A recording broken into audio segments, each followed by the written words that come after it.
So gumalaw muli ang Final 12 ng Gilas Pilipinas matapos may palitang player. So kung noong una kasama si Scottie Thompson sa naunang inilabas ng SBP na Final 12. Pero dito sa pangalawa wala na nga si Scottie Thompson. So yan nga dahil sa may iniindang hamstring injury ang nasabing manlalaro dahilan para mawala siya sa Final 12 ng Gilas Pilipinas this upcoming third window. So sa bagong Final 12 ng Gilas Pilipinas for third window ng FIBA World Cup Asian Qualifiers, andito nga itong sila Juan Gomez Del Llano from Converge Fiber X-Rays na naglalaro sa PBA. May taas itong 6'1" na siyang pumalit sa na-injury na si Scottie Thompson.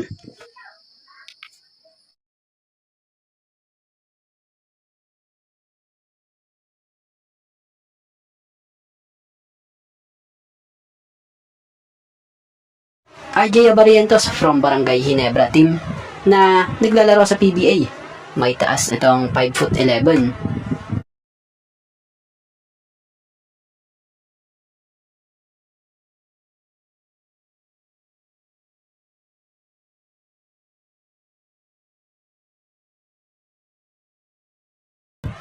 Justin Baltasar from Converge Fiber X-Rays team na naglalaro sa PBA. May taas itong 6'9".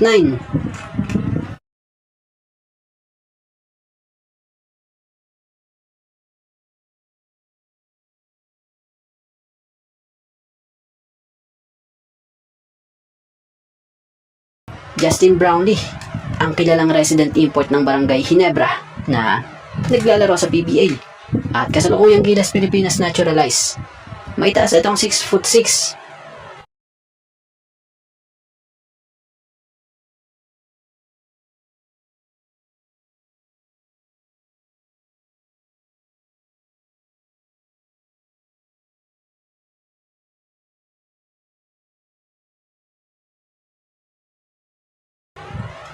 AJ Edo from Gan Macrain Thunders na naglalaro sa Japan B-League. May taas na 6'10".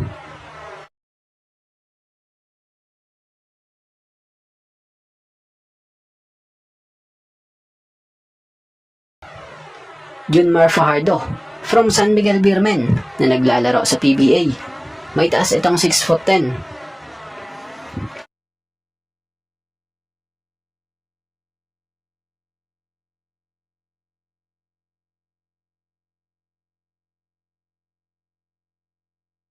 Chris Newsome from Meralco Bolts na naglalaro sa PBA.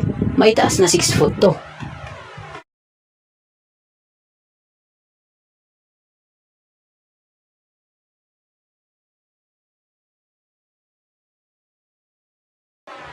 Mike Phillips from San Juan Knights na naglalaro sa MPBL. May taas na 6'8".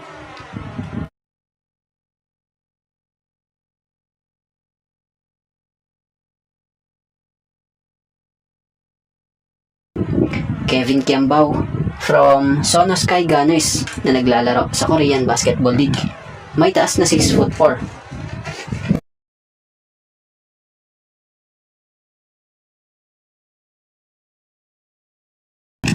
Dwight Ramos from Levanga Hokkaido na naglalaro nga sa Japan B-League. May taas na 6'4".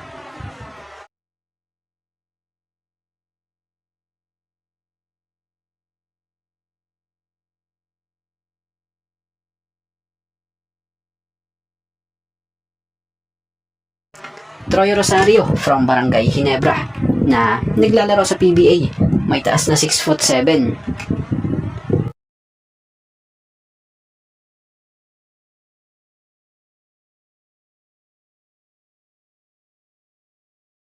Carl Tamayo from LG Sakers na naglalaro sa Korean Basketball League. May taas na 6'8".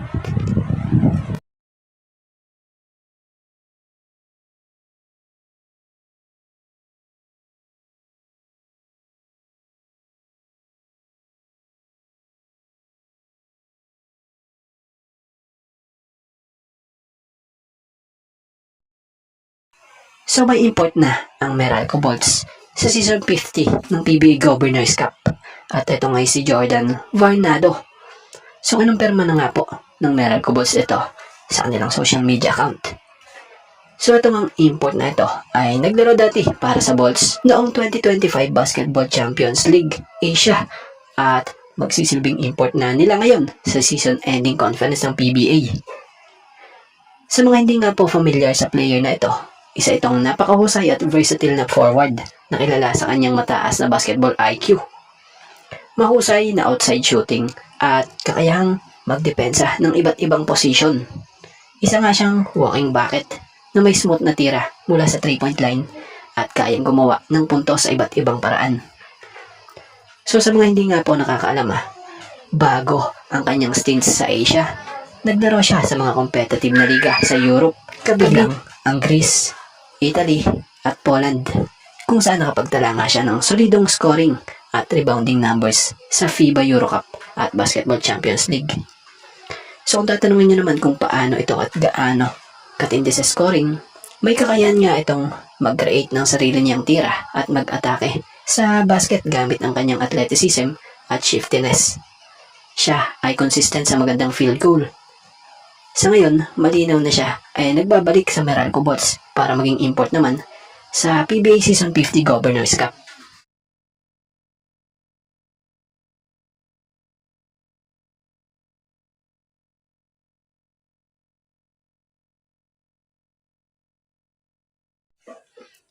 Speaking of Stephen Holt, kamakailan lamang naranasan ni Stephen Holt ang kauna-unahan niyang kampyonato dito sa PBA kasama ang Barangay Ginebra.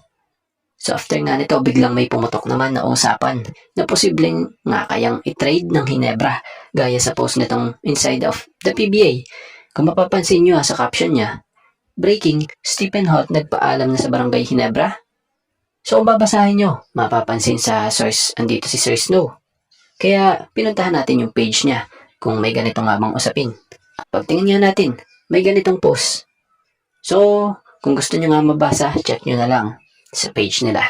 So para sa opinion natin dito, sa tingin ko, malabo pang i-trade itong si Holt ng Ginebra. Kasi kung mapapansin nyo lagi siyang first 5 sa Ginebra at kahit hindi palagi umi-score, babad pa din talaga siya. Dahil gumagawa nga siya sa ibang pamamaraan, hindi lang sa usaping puntusan. So sa mga hindi familiar kay Stephen Holt, isa nga itong versatile player. Kilala ito bilang mahusay na all-around na manlalaro at may matinding depensa. Meron siyang basketball or mataas na basketball IQ at playmaker. May matibay na depensa. Kilalang aggressive sa puntusan at yung pagiging leader niya. Kaya lang ilan din talaga sa napansin nitong mga nakalipasan na laro ng Ginebra. Itong si Stephen Holt, may pagbabago nga sa laro nito.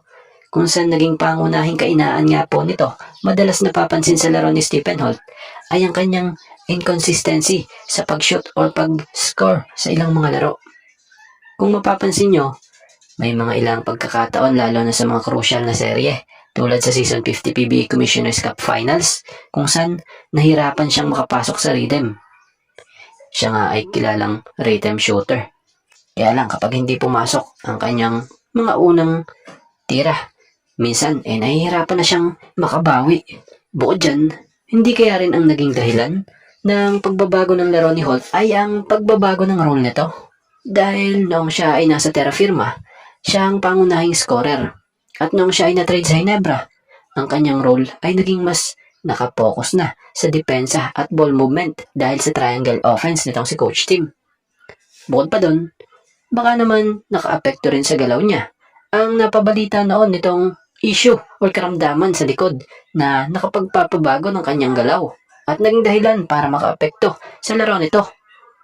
So bagamat nakikita natin ang mga kahinaan nitong si Stephen Holt sa opensa, nababawi naman ito ni Stephen Holt sa pamamagitan ng kanyang matinding depensa, pagkuha ng importanteng rebounds, at pagiging playmaker. So siguro kung hindi man ite-trade ito, mas maganda na lang, ito suggestion lang or opinion.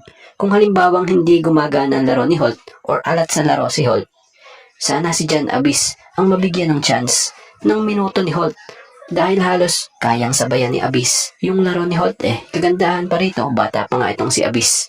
Yung sipag niya sa depensa at reboundings, andun na parang may Holt pa din sa loob. Kagandahan kay Abyss maaasahan mo rin siya sa opensa, mapaloob man yan or sa labas.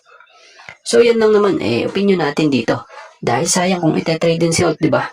May laro naman talaga ito Tingnan nyo, pag nasa sa rhythm naman yung laro niya, talagang gumagawa siya, especially nga sa scoring din na siyang laging hinahanap ng mga fans sa kanya. At bago nga ang lahat, baka naman po pwedeng makahingi ng isang subscription para sa ating channel or pakifollow na rin po kung nagustuhan nyo ang ating mga basketball update. At kung ito na may makakabigat para sa inyo, kahit isang like and share na lamang po. Maraming salamat po.